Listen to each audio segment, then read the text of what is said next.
It did not start with Donald Trump. He is a symptom, not the cause.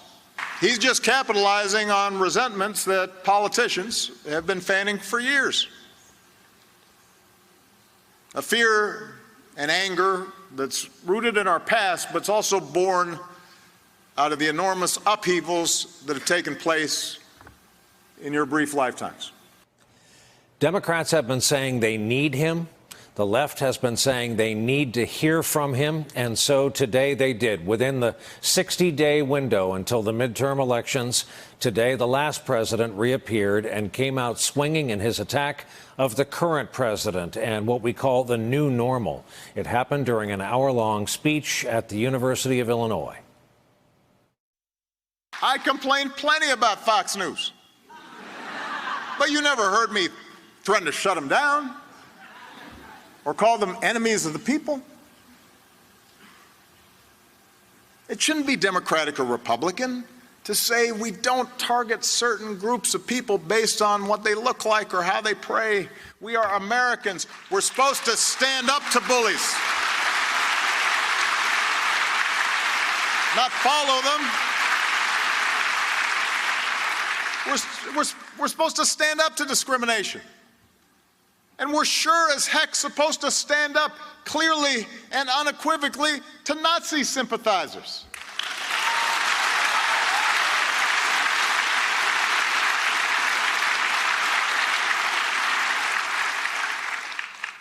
How hard can that be, saying that Nazis are bad?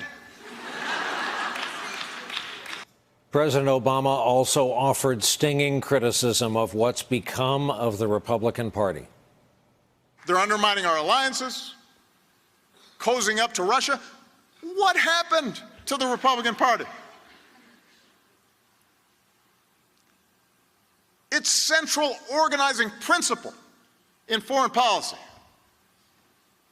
was the fight against communism, and now they're cozying up to the former head of the KGB. Actively blocking legislation that would defend our elections from Russian attack. What happened?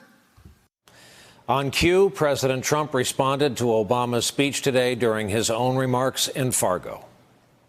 I'm sorry I watched it, but I fell asleep.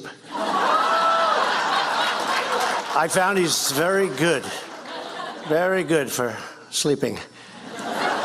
With us tonight to talk about all of it, Lanhee Chen, a senior advisor to the National Republican Senatorial Committee, also happens to be research fellow at the Hoover Institute and former presidential campaign advisor to both Marco Rubio and Mitt Romney, among others. And Jonathan Allen, veteran journalist and author, currently our own NBC News national political reporter. Jonathan, you get to go first, only because I want to ask you, based on your experience, he went after Trump by name. Were you surprised?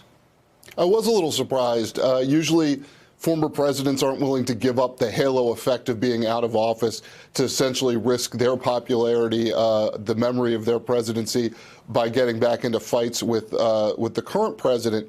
It's deeply unusual, but we live in unusual times. And as you mentioned before, President Obama has been getting a lot of pressure from his left to engage in this fight. I think it's important to remember that Donald Trump won the presidency by beating Hillary Clinton in a lot of counties and swing states that Barack Obama had won. He has better standing in a lot of those places than any other Democrat right now.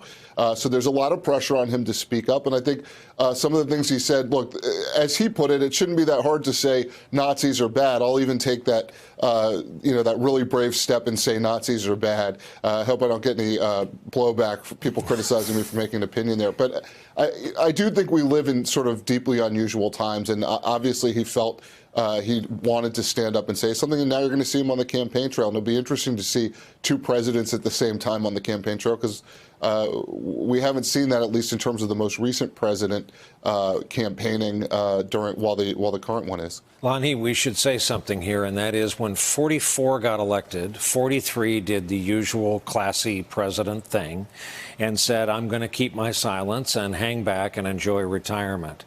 I'm quite certain that 44, in criticizing 45, it was not an easy decision for him. What else did you find notable today? Well, it could not have been an easy decision because it was clearly not something. It was a break with tradition. I thought the other thing that was interesting was how aggressively President Obama tied what President Trump has done to the Republican Party. And this is really an effort to aim squarely at some of these voters that are moderate Republicans or maybe convincible independents. The theory being that those individuals are the ones that are who are going to swing this election in November. Now, the challenge with that theory, of course, is that midterm election electorates traditionally have been base electorates. It's about getting out the Republican base or the Democratic base. And this appeal really is something that I think will energize Democrats, yes, but also Republicans. Again, though, the idea is they can get enough independent support, maybe they can win in some of these marginal districts.